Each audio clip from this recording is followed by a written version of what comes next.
Hello students, in this video we are going to study the remaining part of the chapter 5.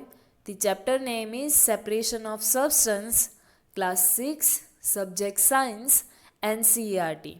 So before starting that, let me recall what we had learned in the previous videos of this chapter.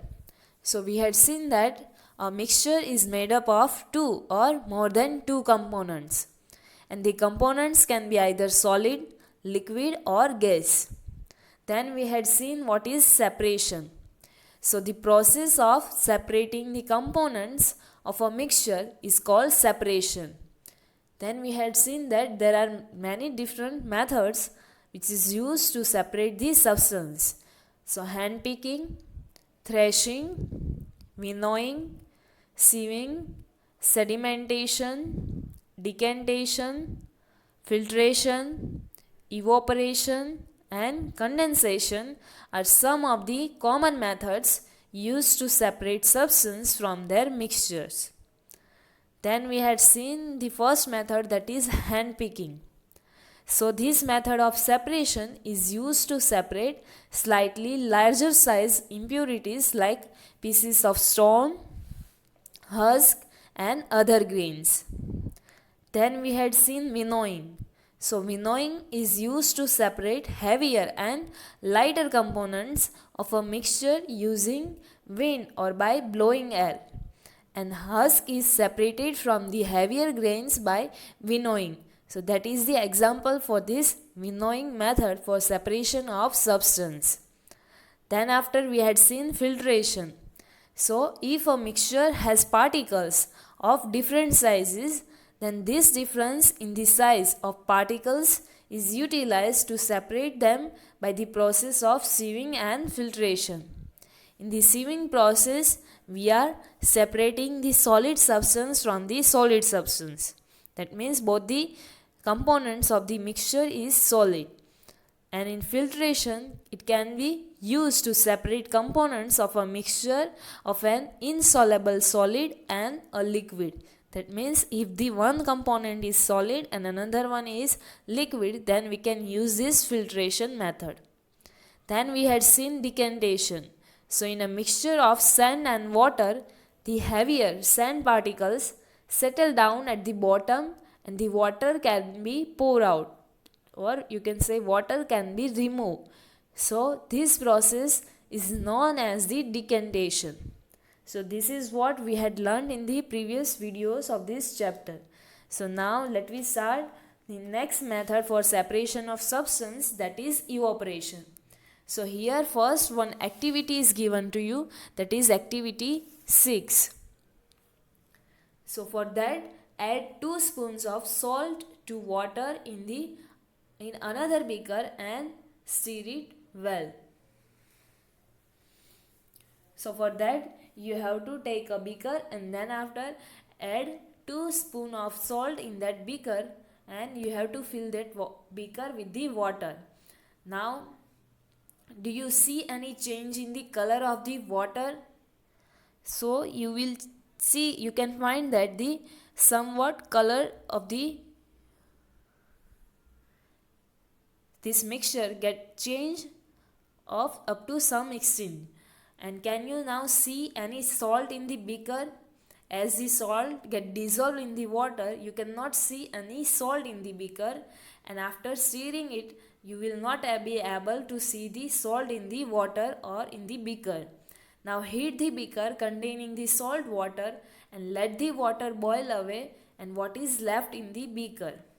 So you are here in the figure as shown to you, you have to heat this beaker and until the water or whole water get boil away, and then after you have to see or you have to observe what is left in the beaker. So after performing this activity, you will find that a white color component that is left in the beaker, and this white component is the salt. So from this activity we can say that salt can be obtained from a salt solution by the process of evaporation. This process is known as the evaporation. And in this activity, we use the process of evaporation to separate a mixture of salt and water. So what is now evaporation? So the process of conversion of water into water vapor is known as the evaporation. Here, by boiling the water, we are converting this water into the vapor. So this process is known as the evaporation, and at the end of this process we will get salt which is left in the beaker. So the process of evaporation takes place continuously wherever water is present. If anywhere there is the water is present, then this process of evaporation continuously takes place. Now, where do you think salt come from? Sea water contains many salt mixed in it, and one of this salt is the common salt. In the sea water you will find the salt, from that we are getting this salt, and from the sea water we are getting many different kinds of salt, and by processing that salt we are getting this common salt which we are using in the food or making the food. When sea water is allowed to stand in a shallow pits, water gets heated by sunlight and slowly turns into water vapor. When this sea water allowed to stand, or you can say allowed to rest in these shallow pits, that means the pits that are not too much deep. So when this sea water, we are allowing this sea water to rest in this kind of pits, then this water get accumulated or stored for some days in that pits, and that water gets heated by the sunlight, and they slowly turns into the water vapor by this process of the evaporation. And in few days the water evaporates completely and leaving behind the solid salts. Here in the next figure it is shown to you, and common salt is then obtained from this mixture of the salts by the further purification. Here in the figure it is shown to you obtaining salt from the sea water.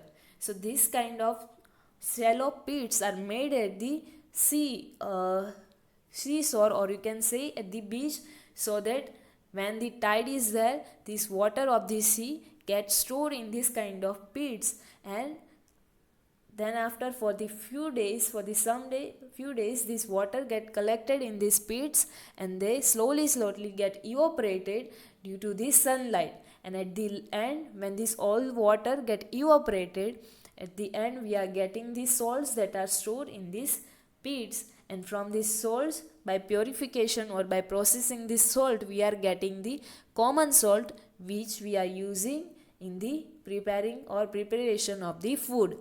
So this is how we are getting this common salt, or you can say salt. So now let we see use of more than one method for separation. Now some of the examples are also there in which we are using more than one method for the separation of the different components. So we have studied some methods for the separation of substance from their mixtures. Often one method is not sufficient to separate the different substances which are present in a mixture, and in such a situation we need to use more than one of these methods. Now sometimes the cases or the situation is like that you will not be able to separate the components by only one method of separation. For that we need to use more than one method of this separation. So for that, let we take one example. For that, next activity 7 is given to you. So now let we see what is this activity and when we can use this more than one method of separation. So for that, take a mixture of sand and salt. So now how will we separate this salt and sand from each other?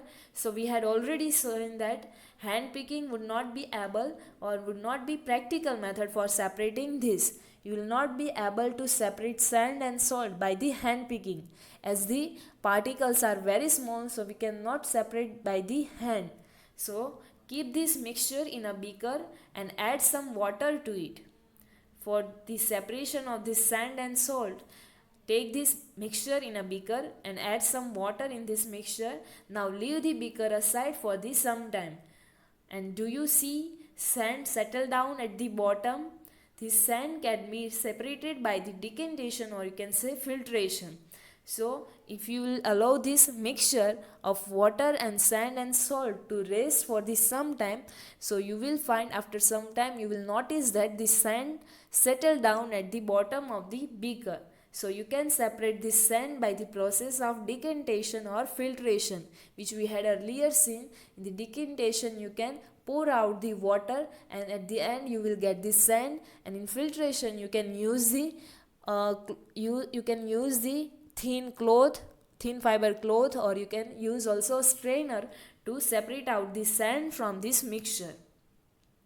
Now what does the decanted liquid contain? After this process decantation, what is the components are present in the liquid? Do you think this water contains the salt which was there in the mixture at the beginning? So yes, after decantation process, decantant contains salt and water which was present earlier in the beginning. So after decantation you will separate the sand, and at the solution, in the solution you will find salt and water is there. So now we have to separate the salt and water from each other. So now we need to separate salt and water from the decanted liquid. So transfer this liquid to a kettle and close its lid. Here as it is shown to you, transfer this liquid in the kettle and close the cap or lid of this kettle. Now heat the kettle for some time, and do you notice steam coming out from the spout of the kettle?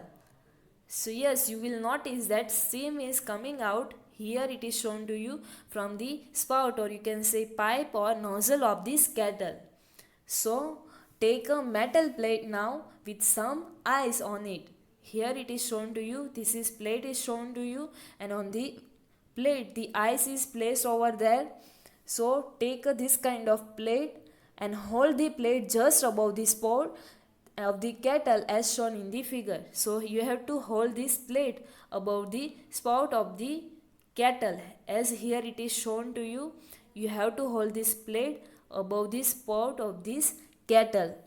And what do you observe? Let all the water in the kettle boil off, and you have to observe what is happening with this, and you have to boil all the water until all the water in the kettle boil off. Until that you have to boil this kettle. Now by observing we can say that when the steam comes in the contact with this metal plate which has the cooled ice, it condenses and forms the liquid water. It's cooled down this water vapor and it forms these liquid drops or liquid water. The water drops that you observe falling from this plate were due to the condensation of this steam, and due to this condensation of steam, these water drops are falling in this beaker. And the process of this conversion of the water vapor into its liquid form is known as the condensation, and this process is known as the condensation. Here it is given to you. The process of conversion of water vapor into its liquid form is known as the condensation. So, after performing this activity, we can observe that salt is left behind in the kettle and water droplets are formed below the plate which contains the ice. And we can say from this activity that a mixture of salt and sand can be separated by combining the process of decantation, filtration, evaporation and condensation. Here some questions are given to you that did you ever see water drops condense under a plate that has been used to cover a vessel which contains milk that just been boiled?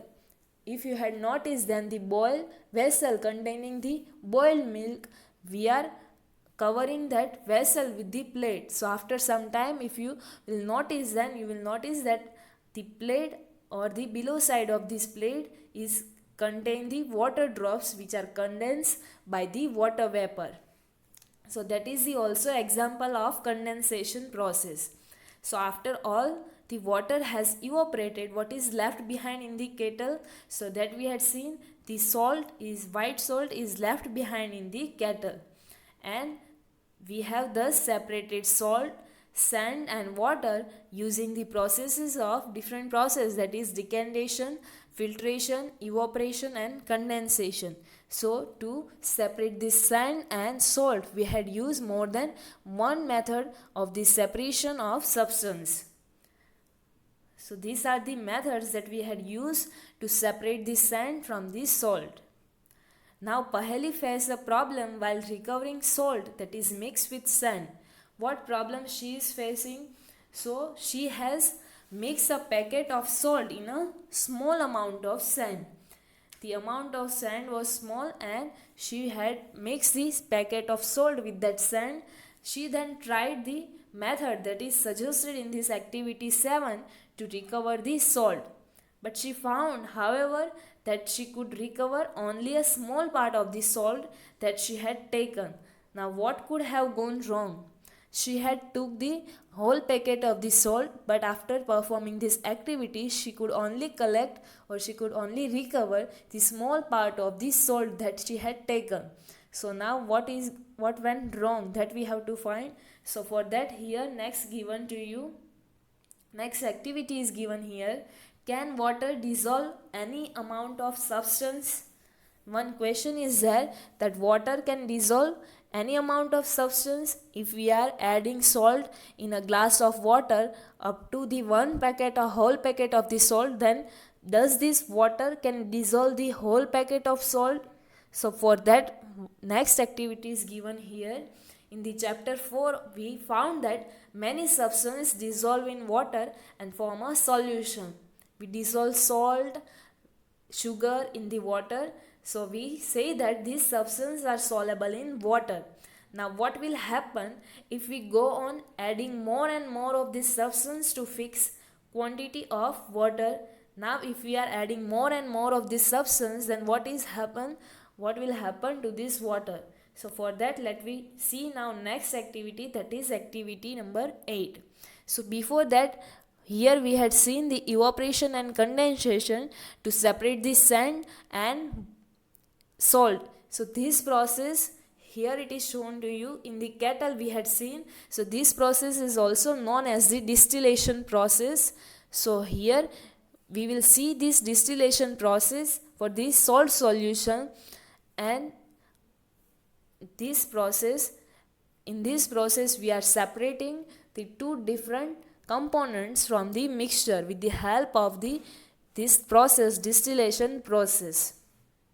So now let we see this distillation process. So this is the arrangement for the distillation process. Salt water is there in the retort, or you can say in the flask. Heat we are giving from the bottom of the flask, and steam is generated by the heating of the water, and we are getting the droplets of water at the another end in the beaker, and salt at the end. We are left with the salt in the flask. So this is the distillation process which we are performing to separate salt from the water, or salt from the salt solution. So that was the distillation process, or you can say evaporation and condensation. So now let me see next activity, that is activity 8. So you will need for this a beaker or a small pan, a spoon, salt and water. Now pour half a cup of water in the beaker and add 1 teaspoonful of salt and stir it well until the salt dissolves completely. Here in the figure it is shown to you. You have to take a glass of water filled with half with the water, then after add this 1 spoon of salt in this glass and stir it well until the salt get disappear, or it get dissolved in the water completely. Now again add a teaspoonful of salt and stir it well. Go on adding salt 1 teaspoonful at a time and stir. Now continue this process, and every time you have to add only 1 tablespoon or 1 spoon of salt in the glass and stir it well until the salt get disappear or dissolve in the water. So after, you will notice that after adding a few spoons of salt, do you find that some salt remains undissolved and settles at the bottom of the beaker? So yes, you will notice that after adding some spoon, the salt get undissolved and it is collected at the bottom of the glass or beaker. So if yes, this means that no more salt can be dissolved in the amount of water that we had taken, and the solution now is said to be saturated. So the moment when you cannot dissolve more amount of salt in the glass of water or in the water that we had taken, so at that time that solution is known as the saturated solution, or we can say that the solution is get saturated. So here is a hint as to what might have gone wrong when Paheli tried to recover large quantity of salt which is mixed with the sand. So here the answer of the Paheli is that perhaps it may be possible that the quantity of salt was much more, the amount of salt was high than that required to form a saturated solution. The salt that Paheli has taken, that is higher than the saturated salt. So it may be possible that some of the amount of salt it get undissolved in the water and that is collected at the bottom of the beaker or glass and that is mixed with the sand. So while removing or pouring out the water and while separating the sand from the water, that salt gets mixed with that sand and that is blend with the sand. So the undissolved salt would have remained mixed with this sand and could not be recovered. So that is the possible that Paheli, because of this reason, Paheli could not be able to recover the large amount of salt that she had added with this sand. Now she could solve her problem by using a larger quantity of water. Now if she want to recover the salt all amount of or the whole amount of salt, then she can make a or she can take a large quantity of water. So by that she can get the whole amount of salt. Now suppose she did not have sufficient quantity of water to dissolve all the salt in the mixture. Now if it is possible that the amount of salt is much more higher and she could not be able to take that much amount of water to dissolve this salt. So is there some way that water could be made dissolve more salt before the solution gets saturated? So is there any possibility that Paheli can recover this salt? So for that, next activity, that is activity 9, is given to you. So now let me see this activity, that if the water is also not available that can dissolve this much amount of salt, then what she can do? So take some water in a beaker and mix salt it until it cannot dissolve any more salt. So this will give you a saturated solution of salt in water. So before that, for this activity you have to take this saturated solution of salt in the water.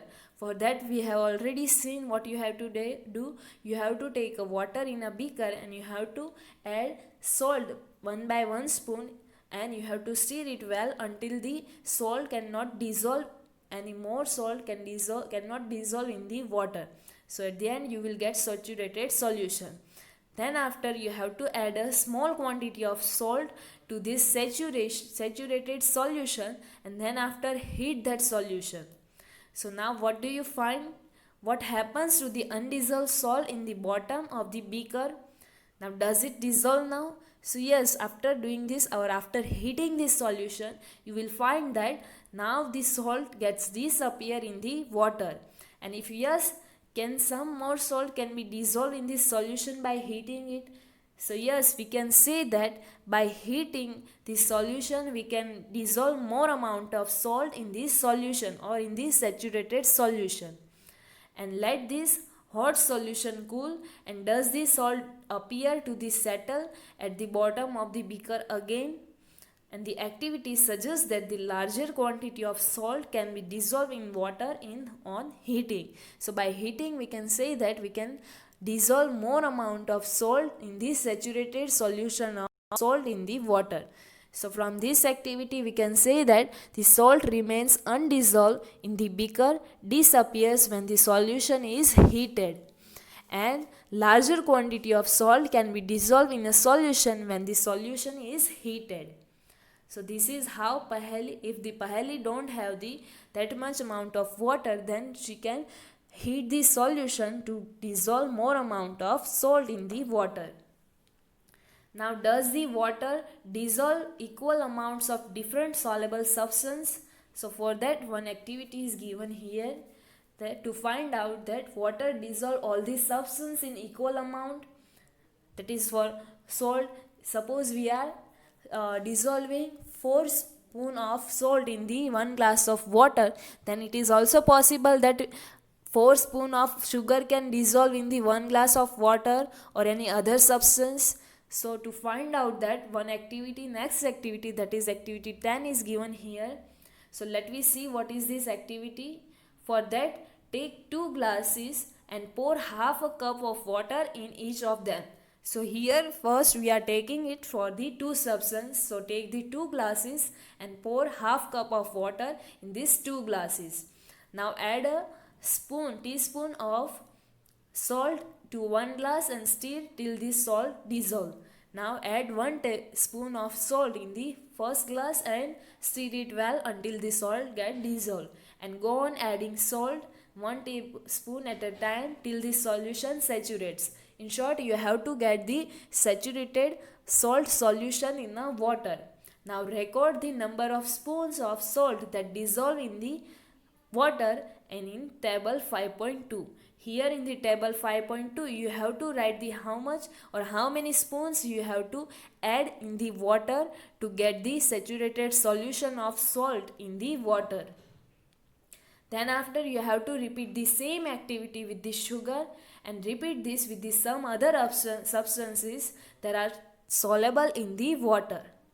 So what do you notice from the 5.2? You have to tell that, and do you find that water dissolve different substance in the different amounts? So after performing activity, this activity is your homework. You have to try this activity at your home. Here I tried and then after I found that after adding the 4 spoons of salt in a water, the water or the solution gets saturated, so it requires 4 spoons. And for substance, next substance, that is for sugar, it requires 9 spoons to get saturated. And here third I had taken alum. Alum is a sulfate of potassium, or you can say aluminium, and it took 3 spoon of alum to get saturated solution of alum in the water. Alum is used for pickling, that means you can say to make pickles in baking soda, and for the purification of water alum is used and it is dissolved in water. So it took 3 spoon to dissolve to get saturated solution of alum. So from this activity we can say that different substances are required in different amounts to make saturated solution with water, and different amounts of different substances are soluble in water. So this is the activity 10. So in this chapter we had discussed some methods for separating substance. We had seen different methods for the separating the substance, and some of the methods of separations presented in this chapter are also used in a science laboratory that we had seen, that is condensation, evaporation, that is also known as combined, known as the distillation. So some of these methods are also used in the science laboratory, and we had also learned that a solution is prepared by dissolving a substance in a liquid. And a solution is said to be saturated if it cannot dissolve more than substance in it. If the more amount of substance cannot be dissolved in the solution, then that solution is known as the saturated solution. So this is we had learned in this chapter. So here some of the keywords are given to you. Let me see the keywords. Here the first is churning. So churning, that means that we had seen in making process of buttermilk from the butter. So that is shaking anything or shaking buttermilk in the churner is known as the churning process. Next is condensation. So the process of conversion of water vapor into liquid form is known as the condensation. Next is decantation. So in a mixture of sand and water, the heavier sand particles settle down at the bottom and the water can be poured out, and this process is known as the decantation. Next is evaporation. So the process of conversion of water into its vapor is known as the evaporation. Next is filtration. So filtration is a method for separating an insoluble solid from a liquid by the filter paper. So this process is known as the filtration. Then after, next is hand picking. So hand picking is a method that is used to remove slightly larger impurities like pieces of stones and husk by hand, and this method can be used only if the impurities are big enough to be seen with naked eye and can be picked by hand. So this is the hand picking method for the separation of substance. Next is saturated solution.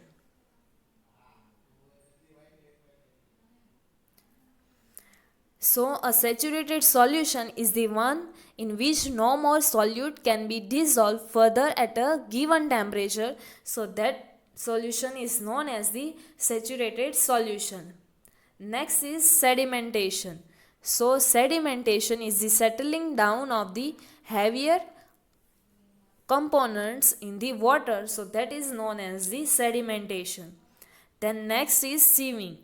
So sieving, we had seen that the grain obtained after winnowing is shifted using a sieve so that stones and dirt can remove. So this process is known as the sieving. Next is solution.